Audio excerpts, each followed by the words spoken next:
بيبدأ فيلمنا النهاردة مع طبيب نفسي اسمه بيتر بالرغم من انه طبيب نفسي الا انه بيعاني من فترة من اضطرابات وكوابيس بقالها اكتر من سنة، وده بسبب وفاة بنته ايفلي في حادثة، واللي من وقتها بيلوم نفسه بيعتبر نفسه هو السبب في موتها، وده بسبب انه كان مهتم بشغله اكتر من اهتمامه بيها. وفي يوم من الايام وهي بتلعب بدراجتها بره البيت بتخبطها عربيه وبتموت، ومن وقتها بيعيش بيتر وزوجته في حاله حزن شديد جدا، ودايما بيساعدوا صديقه دونكان للخروج من حالته النفسيه السيئه دي، ودايما بيبعت له مرضى من طرفه علشان يعالجهم. وبيبدا بيتر عمله بحاله لسيده دايما بتشتكي باهمال الناس ليها، ودايما الناس بتتجاهلها حتى بنتها، وانها كتير فكرت في الانتحار بسبب الموضوع ده، لكنه بيكتفي بانه بيسمعها ويسيبها تقول كل اللي هي حاسه بيه. وبالليل بتكون اخر حاله عنده لطفله صغيره شكلها مريب وماسكه في ايديها لعبه عباره عن عروسه، وبتكون في حاله رعب. ولما بيقرب منها بيتر علشان يسالها اذا كان في حد معاها بره فمش بترد عليه، وبتطلع له كارنيه لقطر وفيه اسمها وبيكون اليزابيث. وفجاه بتسمع صوت القطر اللي بره وبتخاف، وبيقوم بيتر علشان يقفل الشباك ويرجع تاني علشان يلاقيها في ثواني بقت بره العياده، لكنه مش بيركز معاها وبيشوف ورقة كتبتها إليزابيث قبل ما تمشي، وهي عبارة عن أرقام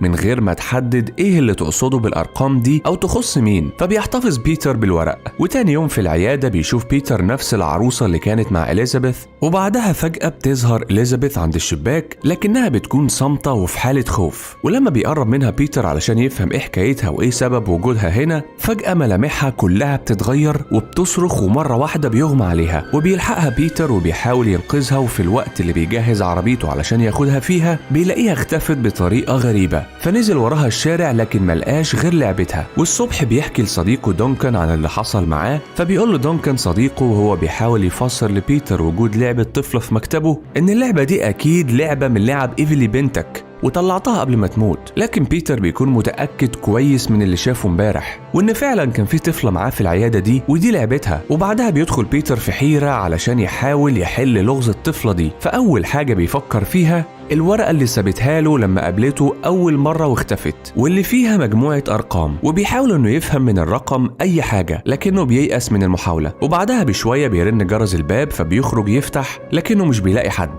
وبيرجع لجوه علشان يلاقي إليزابيث قدامه، وفجأة بيتغير شكلها وبتتحول لصورة بنته اللي ماتت. وساعتها بينهار بيتر وبيحاول يحضنها لكنها بتختفي. وبعدها بيركب القطر وهو في طريقه للبيت علشان ينام، وبعدها بيفوق على مريضة من مرضاه بتظهر له مرة واحدة، فبتقول له ما سألتش نفسك ليه ما انتحرتش لدلوقتي بالرغم من كل الإحباط والمعاناة اللي أنا بعانيها؟ فبيسألها ليه؟ فبتقول له لأن أنا فعلا انتحرت. وفجأة النور بيطفي وبتتحول لشبح وبيتفزع منها وبعدها بتختفي. ولما بينزل من القطر فجأة بيشوفها ميتة ومنتحرة، ولما رجع البيت وبحث عنها في النت اكتشف إنها ميتة من زمان، وكمان اكتشف إن كل المرضى اللي بيزوروه في عيادته كلهم أموات، وإن كلهم ماتوا في يوم واحد، واليوم ده بيمثل نفس الرقم اللي سابته له إليزابيث في العيادة، وهو بتاريخ 12/7/1987. وبعدها بيمر القطر من جنبه علشان يشوف كل المرضى اللي بيعالجهم راكبين القطر وهم على شكل أشباح. وبعدها بيحكي لصديقه دونكان عن اللي حصل وعن المرضى اللي اكتشف إنهم أشباح وميتين وإن كلهم جايين من طرفه. فبيرد عليه دونكان وبيقول له يبقى أنا كمان أكيد ميت زيهم، وبعدها بيختفي. وبعدها بيتر بيسافر قرية ولصاحبه القديم ستيف علشان يسأله عن حادثة بنفس التاريخ سنة 1987 وإنهم كانوا السبب في الحادثة دي. وبعدها ستيف بيغضب وبيتعصب من ذكر بيتر للحادثة لأنهم قبل كده كانوا اتفقوا إنهم ينسوا اللي حصل وقتها. وساعتها بيتر بيقول له إنهم كانوا سبب في موت ناس كتير قوي، وستيف بيسيبه ويمشي.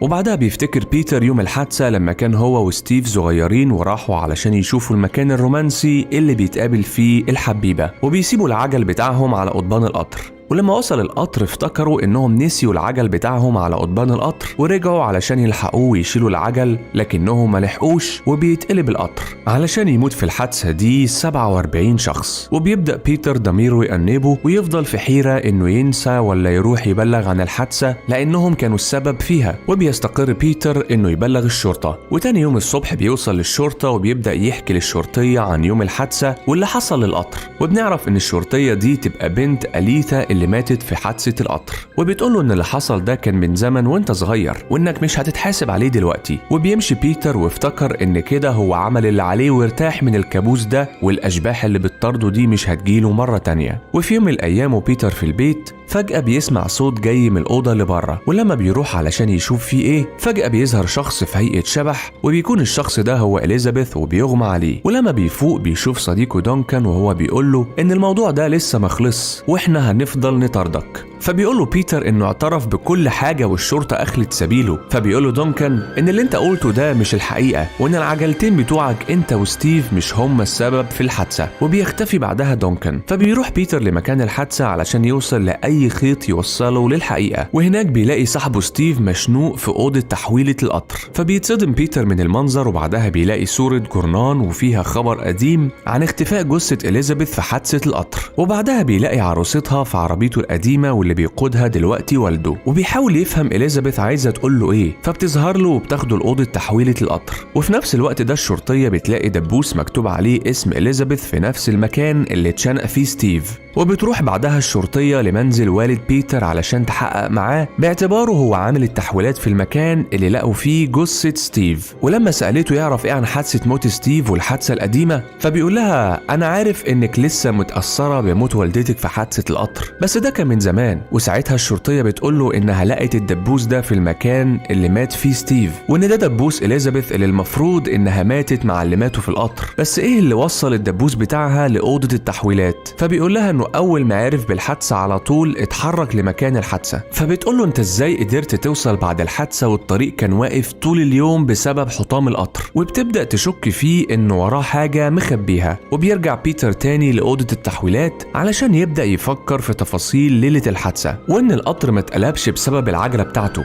والحقيقة إن أبو بيتر كان في أوضة التحويلات وقت الحادثة، وإنه حاول يغتصب إليزابيث وإنها حاولت تهرب منه، فمسكت في دراع التحويلات وده أدى إن القطر يخرج عن مساره ويتقلب. وساعتها أبو بيتر قتل إليزابيث، والدبوس اللي كان يخصها وقع عنده في أوضة التحويلات، فحطوا جثتها في القطر علشان يفتكروها واحدة من ضحايا الحادثة. وكل ده بيتر كان شايفه. وبنروح لأبو بيتر اللي بيقول للشرطية إنه مش هيغير كلامه عن الحادثة وتقدر تسأل بيتر. وبعدها بيضربها وبيغمى عليها وبيحطها في شنطة عربيته. وبعدها بيوصل بيتر لمكان أبوه وبيقول له انه افتكر كل حاجه حصلت وقت الحادثه، وانك اغتصبت وقتلت إليزابيث وحطيت جثتها وسط جثث موتى القطر علشان تخفي جريمتك. ولما حاول بيتر يتصل بالشرطيه لقى تليفونها بيرن في ايد ابوه. عرف وقتها ان والده اذاها، وساعتها بيهدده بالمسدس وبيساله كام واحده قتلتها غير إليزابيث. وبتبدا الشرطيه تفوق، وبعدها بيهجم بيتر على والده، لكن بيقدر ابو بيتر انه يضربه على دماغه ويفقده الوعي، وبيحطه في العربيه وبيتحرك بالعربيه علشان يتخلص من بيتر والشرطيه. وفجأة بيظهر شبح إليزابيث قدام والد بيتر على الطريق، وبعدها بتفقد العربية توازنها وبتخرج بره الطريق علشان تتعطل على قضبان القطر. وبيقع من العربية بيتر، وبعدها بتتقفل بيبان العربية على والد بيتر، وبيكون القطر في طريقه علشان يخبط العربية. وبيفوق بيتر وبيطلب والده مساعدته وبيحاول يكسر إزاز العربية علشان ينقذه، لكن شبح إليزابيث بيفضل ماسك فيه. وبتقدر الشرطية تخرج من شنطة العربية، وبيحاول بيتر إنه ينقذها، وبعدها بيخبط القطر العربية وبيموت والد بيتر. وبعدها بيشوف بيتر والشرطية على ازاز القطر اشباح الناس اللي ماتت في حادثة القطر بسبب ابو بيتر. وبيشوف في النهاية بيتر إليزابيث وهي بتمشي بعد ما حصلت على انتقامها من والده. وبكده بيخلص ملخصنا. لو